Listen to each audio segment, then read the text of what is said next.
Hello and welcome to Life Changes You. I'm Daniel, and today I have a special guest, a young Irish author, public speaker and mental health advocate. He's written a book called Normal, and his name is Conor Nolan. So Conor, how are you doing today?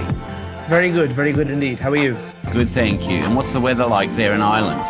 It's okay. It's a little bit dull, but it's grand. It's not too bad. All right, that's good. Yeah, because over here in Australia, it's freezing cold. So why don't you give me a little overview about your life so far? You're 22, aren't you?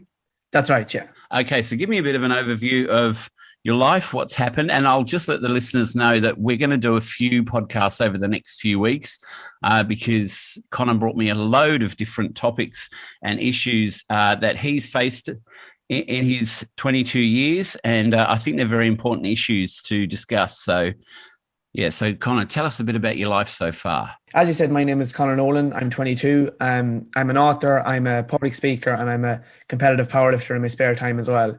My story it takes place throughout my teenage years, and I suppose at a very young age, I had a very difficult battle with anorexia. So it was a very, I suppose, traumatic experience to have a battle like that with my mental health so young. And it really left a mark on me. And so I went through a counselling process, at a very young age. And that really taught me a lot. And it taught me that, talking about our problems and opening up, really can help us. It really can change our lives. And it left an effect that I didn't really, I suppose, fully appreciate until later years almost. In my mid-teens, obviously due to the anorexia, I was quite small and quite thin, and that didn't really help my life with playing sport or anything like that. So in my mid-teens, in an attempt to bulk back up and I suppose get my life back in a sense, I found a relationship with the gym and with weights and weightlifting and all that sort of stuff. That happened around the age of 15, and that's a really big part of my life experience. And it taught me of how my physical transformation, I suppose, showed me how our lives really can change. So I use that, I suppose, that part of my journey as a symbol of hope, I suppose, for people. Yeah. The reason I entitled my book Normal, it comes from something I noticed in Irish society, and it probably does have a place further afield as well. What I found was that as a teenager in Ireland in particular, you're expected to be like everyone else, walk like this and talk like this, and a young guy plays football and a young guy likes cars and this kind of stuff. There's very much like a mold you have to fit into. And I don't know stereotype. Precisely, exactly. Yeah. I don't know if that's very prominent further afield, but I found that in Ireland in particular. So I gave the title Normal in an ironic sense, and how to show that, I suppose, following our own visions and our own goals is the most meaningful way, to live life, and it gives us the most satisfaction. So there's a sense of irony to the title. Later, I suppose, in my teenage life, after I went to college, I had a very difficult battle with depression. And that's when I really learned about, I suppose, the power of opening up. I spoke with friends about my problems, and I really opened up about my mental health. And when I did that, there was a great realization. I realized that we all have a cross to bear, because when I opened up to friends of mine, they opened up to me. Yeah. And there were people I would have known for quite some time, and they told me stuff from their past that I never knew. I'd known these people 1, 2, or maybe even 5 years. Yeah. So it really shocked me to see, how much people bottle up, and that showed me the stigma surrounding mental health and how it's so strong, particularly in young men, of course, that are willing to bottle things up. So I wanted to do something to help combat the stigma or confront it. And I had an idea one night. I was actually in a nightclub and I had the idea. I said, I'm going to write a book. And that's what led me to this, I suppose, this writing process. And thankfully I got the chance to publish my book. And next thing you know, I'm doing interviews and I'm talking about my story. So it's been a very quick leap forward. But I've really enjoyed, I suppose, bringing the spotlight to mental health and talking about this topic.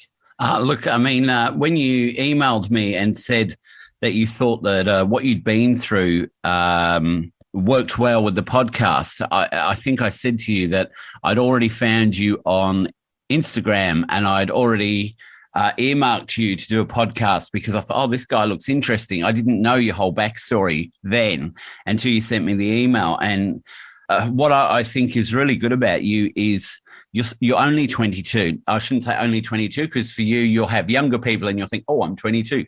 To me, you're young. But what I really like is that you want to come on and you want to talk about these issues and you're not afraid to tell people what's happened to you. And that takes some courage, and it's inspirational because I spoke to someone probably a month, 6 weeks ago, and we were talking about the impact of social media on young women. And then I said, and I think it also happens to young men nowadays too. And she was like, yeah, that's right, it does. And I don't think it's highlighted enough that young men go through similar issues to what young women go through. And so for you to be speaking out is a really important thing. Thank you. It's one thing I've thought about a lot. When I got to a stage where I said, okay, I'm comfortable with my past. I talk a lot in my book about acceptance. And once I had accepted my past and I knew that I was comfortable with telling this story, I felt a sense of obligation. I thought, well, not everyone is comfortable with opening up. I've got to a stage where I am. I'm comfortable with telling my story, and I have no fear really of being judged for it. So when I got to that stage, I said, you know what? I have an obligation for the people who can't speak up. It's up to me to speak on behalf of them. And my whole idea was, if I can put my story, on paper and show the public, then maybe someone else will have the courage to tell a friend or a relative, that they're struggling. So my whole idea is just an idea of encouragement about speaking out. I admire you because I think it takes a lot of people a long time to really accept who they are. And I'll just give you an example. With this podcast, when I first started in 2019, I started and thought, I'm not going to tell anyone about what health issues I've got, how old I am. I'm going to keep all that to myself. And then gradually, as I did more podcasts, I realized that actually opening up and being authentic actually helped people open up to me and then talk about what they'd gone through, because we can hide things away. But what's the point really? When you're transparent, then you have nothing to fear from being judged from other people. Absolutely. I think two great words you used there were transparent and authentic. I suppose authentic in being true to oneself and, being very honest with oneself, and then, being transparent, being open about your problems. So they're two great words you used there. Definitely. Yeah. So look, if we start with your anorexia, you were only 12. What do you think was the catalyst that started that?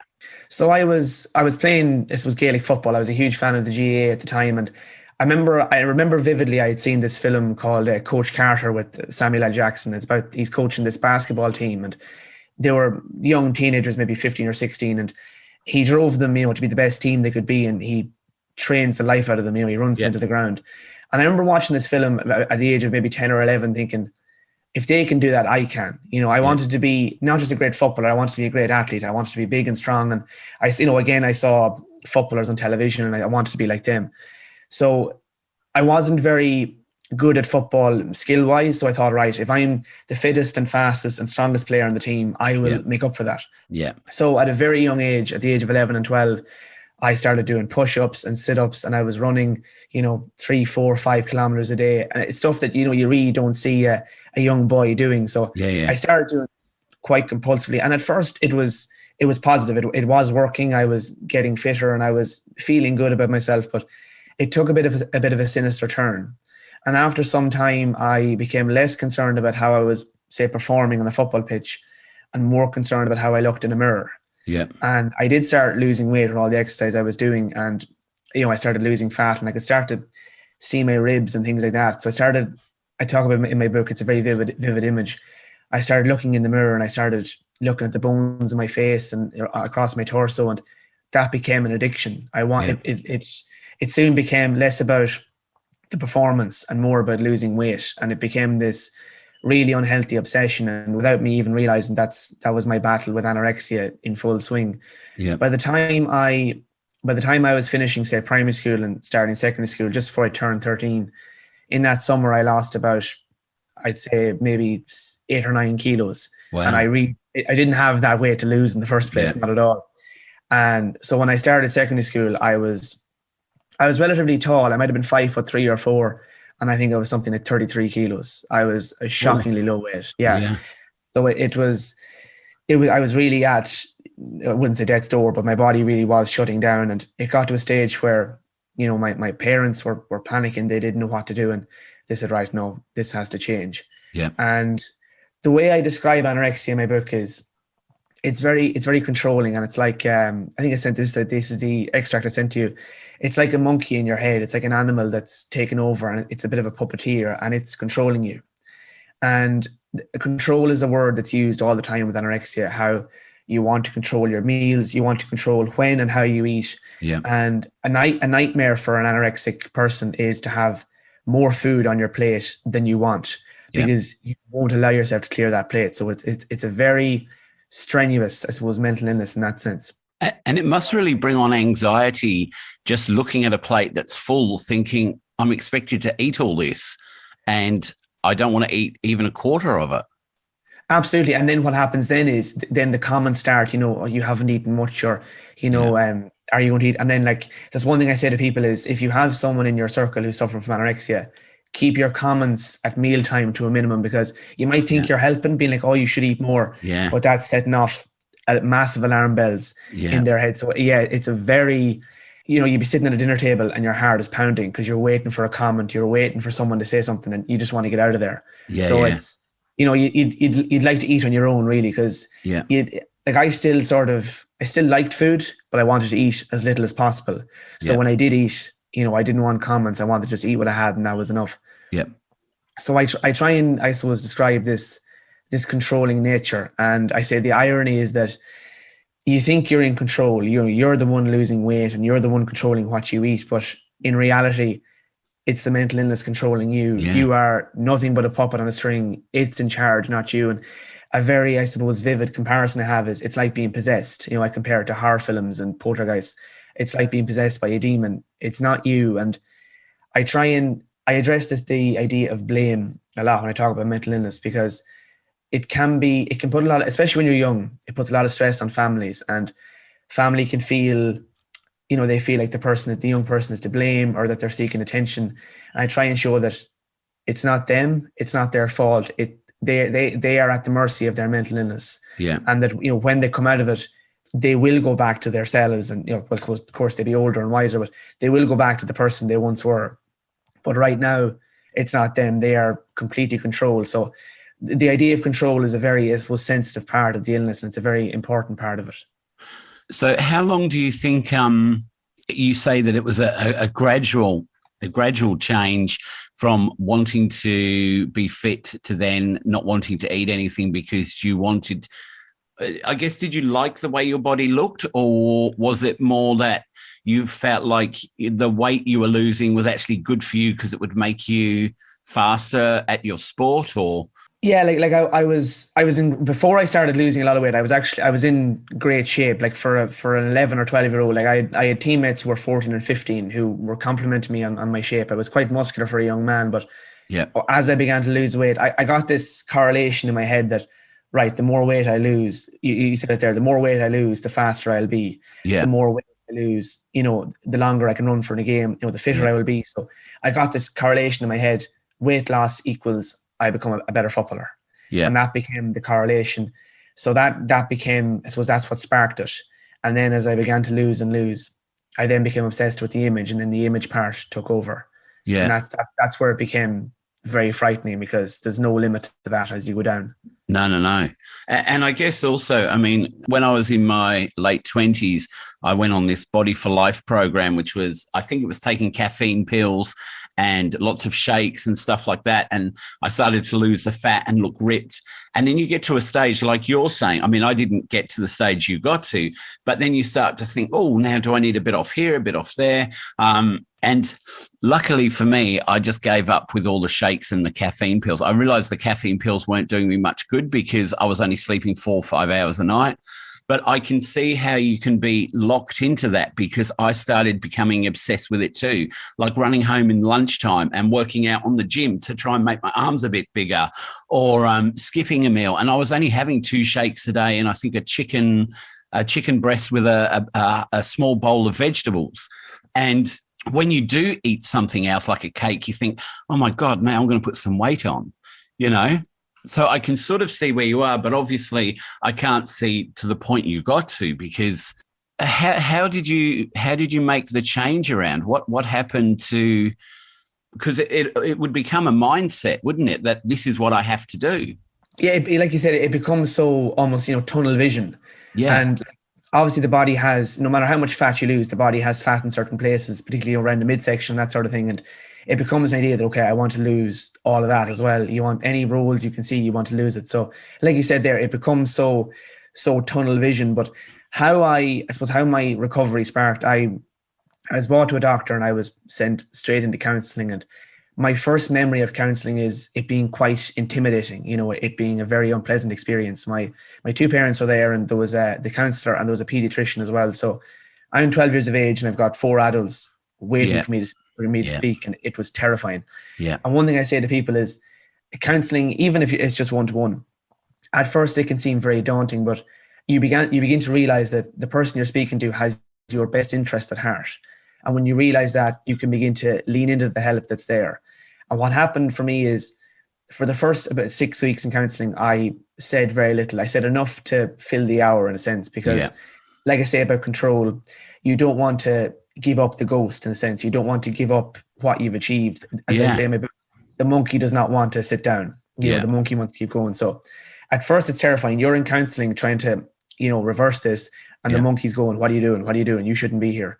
So at the start, it's very terrifying. But after about 6 weeks of no weight gain, everyone's getting very worried.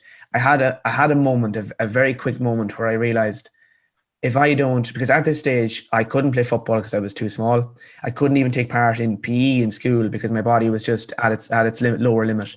Yeah. And I realized, if I don't put the weight back on and, get back to a healthier self, this is going to be my life forever. And I'm never going to get back on a football pitch, and I'm never going to have a quality of life ever again. And just like that, I said, right, I have to change. And when I tell people about mental illness in general, you have to be the one to make the change. You can have all the help in the world, but until you say there's a problem and I want to fix it, then nothing's going to happen. Once you have that moment, then you can move forward. So once I said, this is it, this has to change, then I began to put the weight back on, and I began to open up in counselling. And again, we gradually came out of the hole. Well, look, 2 things on there. I think what you're saying in your last part is that once you accepted that you needed to change, that was what made it a lot easier for you. You realized that you were in a place where you could only go down if you didn't start going up. And it was about accepting that you had to change if you wanted to play football. And I guess that's a really lucky thing for you, that you were able to do that at 12, to realize that. And another thing I wanted to say, because you said about counseling and being in there with 4 people, I think with counseling, even as an adult going for a counseling session, you're quite scared. And that's when you choose to go. Now, you didn't have a choice. You were told you had to go. So that's even scarier, because you have no idea what's going to happen, because all you've been told is, well, we've got to go and see a counsellor and you've got to talk to them. And it's like, I'm 12. I don't really know what a counsellor is. What are they going to do? What questions are they going to ask me? Because I think everybody who sees a counsellor goes in with a mask on, and it takes a few weeks before they start to lift that mask and say, actually, I'm only going to get out of this what I let them know. Because I know people who have been to psychologists and counsellors who go, they're no good. And I go, well, have you told them about this or that? And they go, no. And I go, well, how are they going to help you unless you open up? Exactly. You have to be the one, I suppose. They can only help you if you help them. And I suppose one thing I've learned about, because I've a friend of mine, his mother is a counsellor now, and what she says is, a counsellor will never tell you what's wrong. They will lead you to you saying it. So of course you have to work with them, and and you have to tell them these things, of course. Yeah. When people are going to a counsellor because they want to go, it's a lot easier, because you can suggest things and then they go, oh, actually, blah, blah, blah. And you go, there's a light bulb moment. They've realised. But at 12, that must have been really hard to grasp. Not only have you got that you're in a situation where you're anorexic, but also that control that you have at 12. Because at 12, you're just starting to, I think, really work out who you are and where you fit in. And I know that takes up to 15, 16, 18, 20, but that's the sort of time when you're starting to realize who you are and what you're about. So for someone to start telling you what you're doing is wrong is also hard, because your brain is trying to say, well, no, I think I'm doing okay. And as you say, you've got the mental illness there of anorexia saying, no, don't eat, don't eat, don't eat. It's a very, I suppose, it was a very upside down time. It was terrifying in that sense. And I suppose one thing I'll say is, when you say there about acceptance, I mentioned it in my book, with any problem. Yeah, it's a case of once you accept and acknowledge, then you can move forward. one thing I will say is I was very lucky in the sense that my battle with anorexia was relatively short. Yeah. I've heard of stories, particularly in females, lasting up to 5 or 10 years. Yeah. Whereas I was in counselling for a year. You could say it lasted for 2 years, the illness in general, but my counselling process lasted for a year, and then it took another year after that for me to properly break out of it. So one thing I'm always grateful for is that it was a relatively short battle compared to what other people go through. It was a relatively short battle, but it was still a battle that for someone of 12 is a major issue to work with and work through. And you should be look, I don't need to congratulate you. I'm sure millions of people, well, hundreds of people have congratulated on you on how far you've come. I'm still trying to get together in my head how you coped with it at 12. It's amazing that you've got from there to where you are now. So what are some of the steps you did as you started to turn the corner and recover? One thing, there's one very strong memory I have from the counselling process that really helped me, I suppose, keep moving forward. And that was, it was a work with, like I say, I mentioned the mirror there a lot. And when it comes to body image and body dysmorphia, the mirror really is an enemy. Yeah. And so once we'd worked through, I'd gotten a lot of weight back on at this stage. This was maybe 6 or 8 months into the counselling, and my relationship with food had improved, and I was feeling a lot more positive. I was starting to see the light at the end of the tunnel. Yeah. And my counsellor brought me into this room, and she put me standing in front of a mirror, and she traced out the outline of my body. So I guide her, I'd say, okay, my head is there. And she drew, I suppose, my body on the mirror based on, I suppose, what I could see. And when you draw your image on a mirror and then stand away from it, it's a very distorted image. Your waist is only like this size, your shoulder, it's all very, it's not when you look at it, when you stand there, and then when you look at the drawing, it's very different. And it just goes to show us how, the mirror really can play tricks on us. Yeah. And it was probably one of the best processes that's helped me, I suppose, cope with body image. And it helped me to accept, because one thing it's hard to accept when you do put the weight back on, it becomes hard to accept that you're filling out, because with anorexia, you want to be as thin as possible. So it's a very delicate part of the process to accept that you're putting the weight back on. So this was a key part in accepting that and being okay with this new body image that I now had. So that was a huge part of me moving forward. But when I came out of it, like I said, sport was my motivation. So when I came out of counselling, it was like, right, I have to keep going for the sake of my sport. And I finished counselling in September 2012. Yeah. And there was still another year where I barely put on any weight. I was still watching what I was eating. I was still being very careful and tiptoeing around my meals. And I was still sort of keeping stock of what I was eating in my head. I would never eat free. I'd never eat just because I'm hungry. I'd still keep an eye on my, not I wouldn't say plan, but my meal intake. Yeah. So this went on for another year. And by this stage, I was about 14. And when you get to 14, 15, there's guys around you, and, some guys are 6 foot tall, and the gap can become very big between your teammates and you at that age. It's an age where some people are growing very rapidly. Yeah. So when I got to 14, I was now healthy, but I'm not putting on any muscle. I'm not putting on any more weight. Yeah. And I realized, right, if I'm going to play football at an under 16 level and then on to a minor level and on to a senior level, I have to keep up. And it was in, I think, mid 2013 when I said, right, this has to completely stop. Watching my food has to stop. I have to properly fill out. I have to, build myself up, because I can't, even though I am healthy now, I can't keep going being this small, because I was getting thrown around on a football pitch. I was getting picked on a lot at school for being small. Like I mentioned in the email, there was a lot of bullying. I said, this has to change. Yeah. And I said, right, there's a chapter in my book called The Monkey's Funeral where I say, right, and the way I phrased it is, I shot the monkey between the eyes and said, right, no, you're gone. You're not taking control anymore. I'm going to move forward. And that was when I really began to eat more. And that's when I started my relationship with the gym. And one thing about anorexia is, mental illness in general, is it never fully leaves. Yeah. You cope with it, you overcome it, but it's still there. And the way I phrased in my book is, I called the chapter The Monkey's Funeral. And a lot of people go, oh, that's wrong, because the monkey's still there. He's not dead. And I say, yeah, he's still there. He is dead, but he's still there. And I have a line in my book where I say, I will always be strong in a peculiar sense of honor in his memory. It's a sense of, I will always be anorexic, but I will never be in that physical condition ever again. Yeah, I'll always yeah, remember it, but yeah, I will always move forward from it. So at that age, around 14, turning 15, I said, right, for the sake of my life going forward, this is over. This yeah. is it. Well done.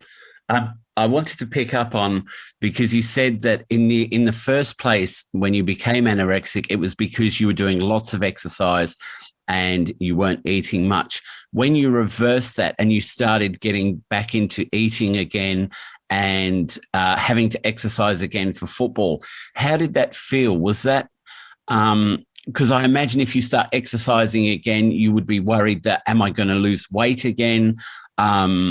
How's my body is it going to fill out? Is it, because in the first place it was exercising and you're losing the weight, and now you're being told you've got to exercise to be able to play, even though you've come through this. How did that feel to you, having to do the exercise and not worry that you might burn off those calories you were trying to put back on? Well, when I first, when I first came back to sport, I was very cautious, and my family were worried, and we said, no, we're going to be very cautious here.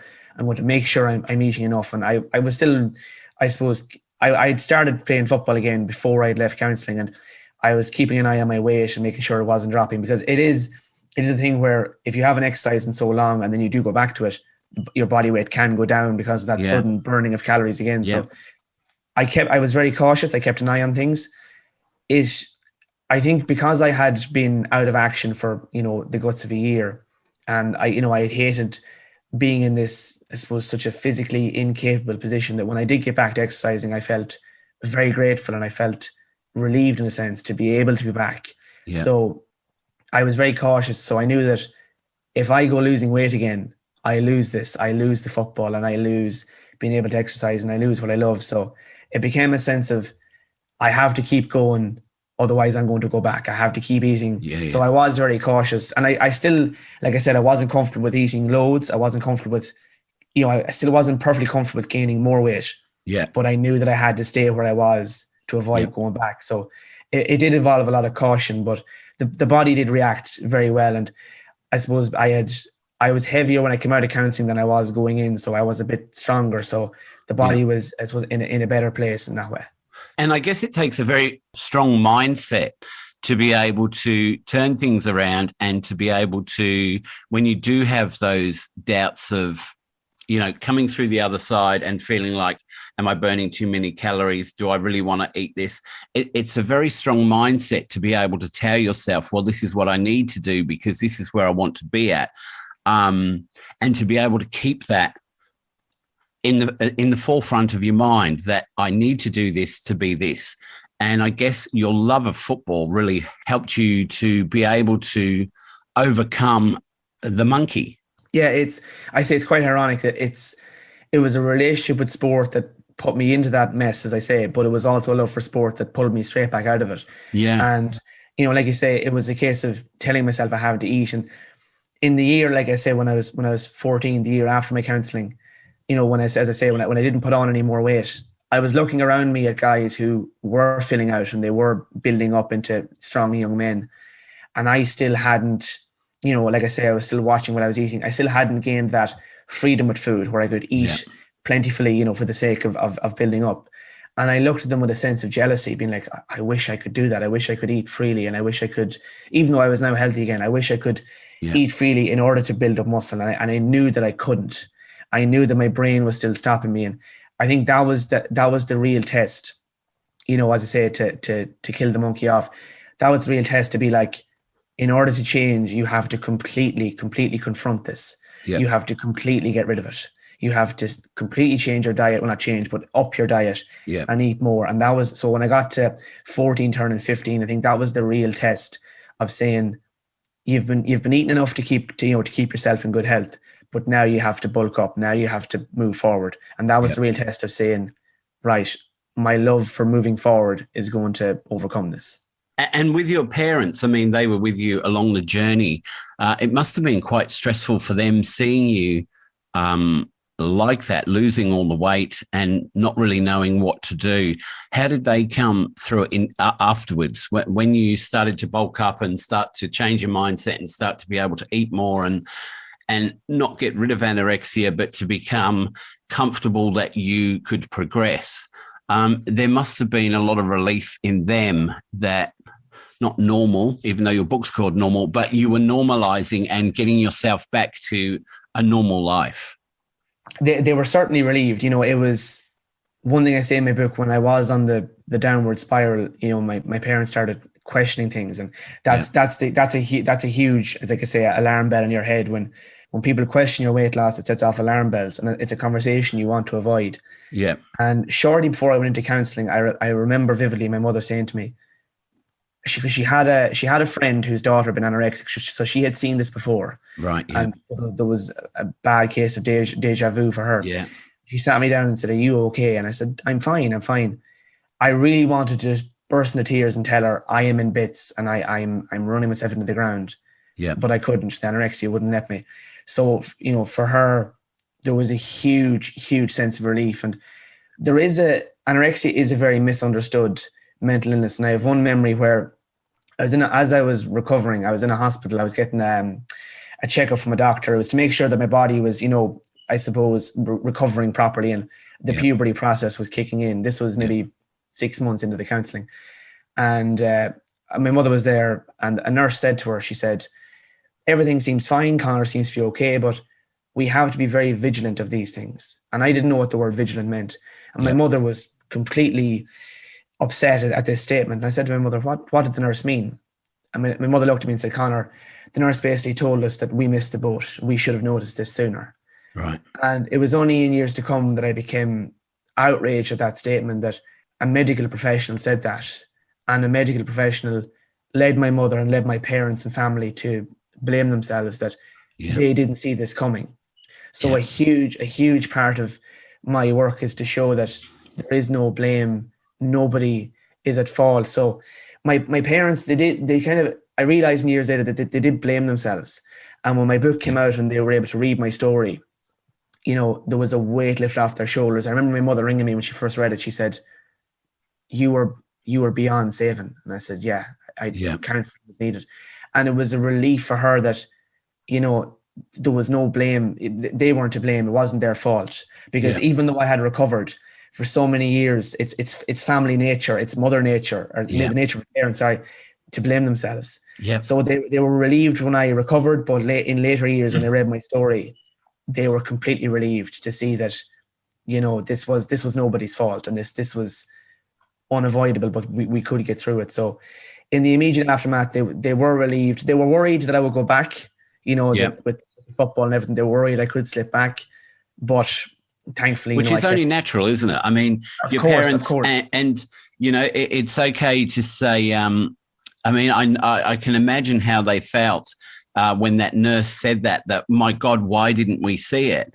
But I guess unless you've really seen it or experienced it before, it's not something you're looking out for. And as we said when we started, you being a male and you were 12 and you coming out and talking about this, I think is brilliant, because there would be other males around 12, 14, 15, 18, who are going through similar things to you, to what you went through.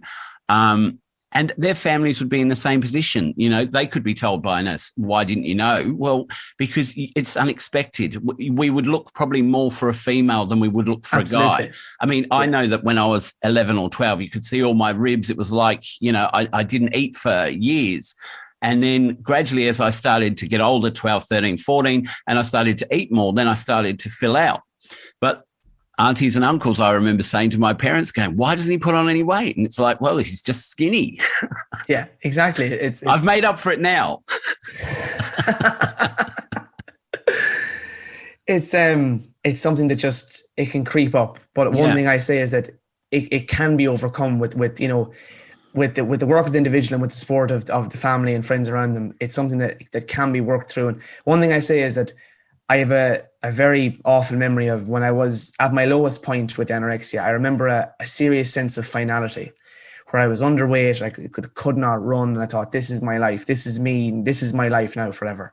Yeah. And what I try and tell everyone is that your life can change and move forward in ways that you did not think were possible. Definitely. And I compare my, I suppose, powerlifting competitions I've done in recent years to that moment where I thought, I'm never going to change. And the difference in me in size and weight, it's madness. So I use that. I use that, I suppose, situation to show that you would be astounded at how our lives can change in a positive manner. Yeah, I mean, look, you've done amazingly, and thank God that you did get the help when you did. The nurse saying to your mum, you have to be vigilant. I mean, your parents did take you to see the doctor or the counsellor. Absolutely. So Absolutely. they did realise that there was something wrong, whereas there might be other families where they just think, oh, they've just lost a bit of weight. Your parents were like, no, this doesn't look right. So they don't have anything to blame themselves for because they did take you to where you needed to go to get treatment. So Absolutely. Yeah. I got a number of messages and emails from people after my book came out, and I think one that really triggered me was a number of months after it came out, I got a message from a lady. I think she was living in New York. She was, I think, in her 20s, but her younger brother, I think he's 12 or 13, was battling with anorexia. So I immediately, I suppose, I felt the situation, me being in it. And she said that my story really helped their family, and particularly the male members of their family, to be patient and to understand the process of what the young lad was going through. Yeah. And that made me, I burst into tears, because my whole idea is to help people, and to have helped someone who was in literally the exact same position as me. Yeah. That broke me into tears, to know that my story helped that family have an understanding of the situation. Yeah. And that's why I say it's great that you're talking about it, because young males are not looked upon as much for things like this through social media. I think that parents, teachers look at social media and say, oh, we have to be careful of these girls, looking at these girls with these bodies, and are they going to be anorexic? Are they going to try and copy them, surgery, whatever? And like yourself, you've got through this, because things like this, like body image, there is a huge increase in men of around 15, 16 taking steroids and things like that to have the perfect body. And I think in a lot of situations, they are still overlooked. They're not Absolutely. looked at as something that is a risk category. Yeah, it's nearly, I think in nearly every interview I've done, people have said to me, it's not a male thing, to be anorexic. Yeah. But ironically, when I started counselling, one of the first things my counsellor said to me is, don't worry, you are not the only male in this situation. She knew, she said, this is labeled as a female thing, but you are not alone here. There are far more young men in the situation than you realize. Yeah. So it is, I think the numbers probably are higher. It probably is, more females who suffer with it. But like you say, with social media, there is a rise, I suppose, in male body dysmorphia, and we have more images now causing that. And for me, I have a huge love for the gym, but I've always promised myself one thing I will never do is the topless photos and that sort of thing, because I would never want to be a part of what's causing young men to go down that route. Definitely. Like I often put up videos of my lifts and things like that, but I never go with the kind of the posing pics, because I know that's what causes these downward spirals. And what really sickens me is you see a lot of people posting on Instagram and they say, here's a posed and an unposed photo. And, the Instagram is not reality, and what you see is not what's true. It's all filtered. But the same person 10 posts later will have a posed and filtered photo. And I thought, don't bother trying to be the good guy and then go do this like that. Don't bother. It's something that really, really angers me. It's like, don't act like, like you're being innocent and that, but at the same time, you're doing these things as well. Yeah. Because it is, the young people teenagers are so influenced, by what they see. They absorb everything. Absolutely. And for me, like the anorexia happened for me, I think back in 2011, where social media hadn't half the prominence that it has now.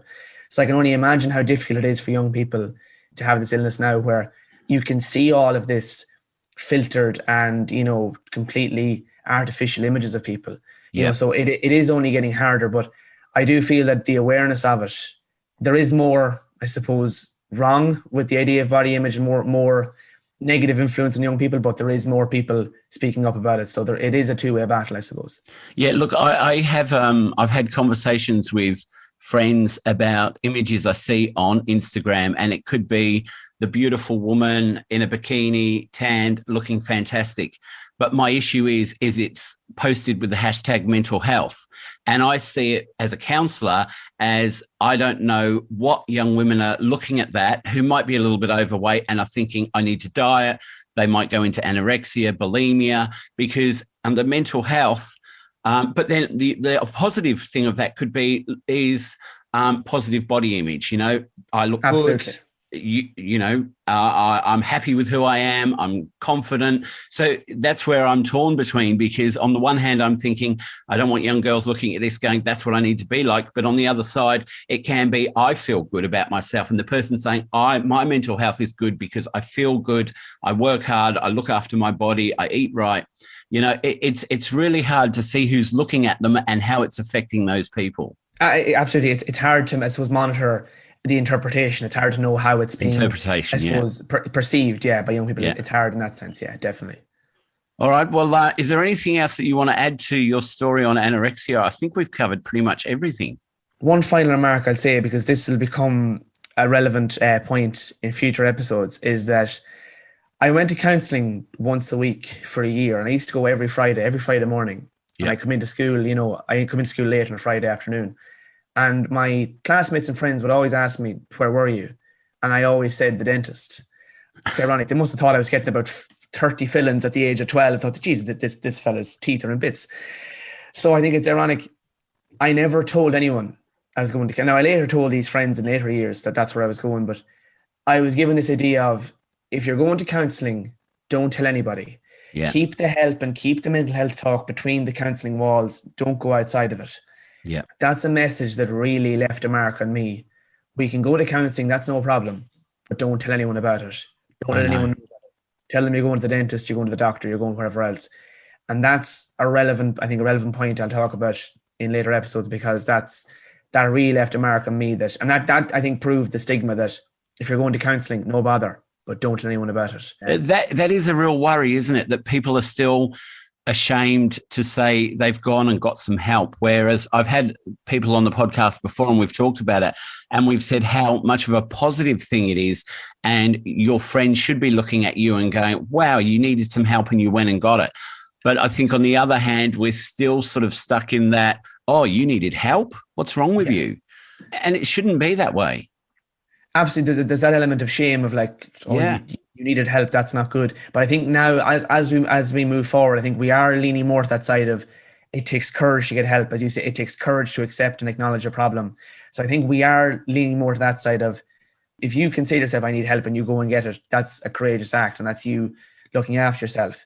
Whereas the other side is, oh, well, you needed help, that's a negative thing. So I think we are leaning more to the positive narrative on it. And I think as time goes forward, we will lean more in that direction. Yeah, which will be a positive thing, won't it? I mean, we need to break down the stigma.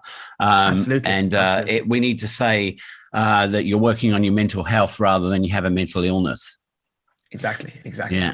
So do you want to tell people where they can buy your book from? Yeah, so I suppose worldwide it's available from Amazon. And if you go to my website, ConorNolanAuthor.com, that's Conor with one N, you can find the link to Amazon. And for anyone listening maybe in Ireland or near that, there's a link to a few Irish bookshops there as well. But Amazon is the main worldwide distributor. So it's Conor Nolan Author. Yeah, ConorNolanAuthor.com, and the book is called Normal. Yeah. That's Normal. It. Okay, well, that's good. Let's hope some people get out there and buy it and learn a bit more about your story. We are having you up in the next few weeks to talk about some other issues.